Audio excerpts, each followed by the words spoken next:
MV Raghu cameraman మీ అందరికీ తెలిసి ఉంటుంది. నా ఫస్ట్ సినిమాకి స్వామి గారితో పాటు అసిస్టెంట్ కెమెరామెన్గా వచ్చాడు.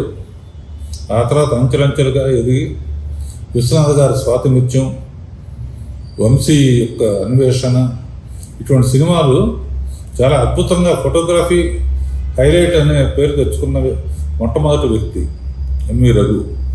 అతని ఫోటోగ్రఫీ బాగుందా, కథ బాగుందా, యాక్టింగ్ బాగుందా, లొకేషన్ బాగుందా కన్నా అతని ఫోటోగ్రఫీ బాగుందని చాలామంది మెచ్చుకునేవాళ్ళు ఆ రోజుల్లో.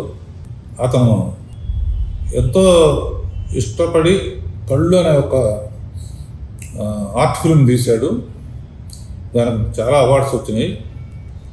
ఇంకా అటువంటి సినిమాలు అంటే రిటైర్ అవ్వకుండా కళ్ళు లాంటి సినిమాలు కానీ కొంచెం ఆర్ట్ సైడ్ ఇంట్రెస్ట్ ఉన్న సినిమాలు తీస్తే బాగుంటుంది.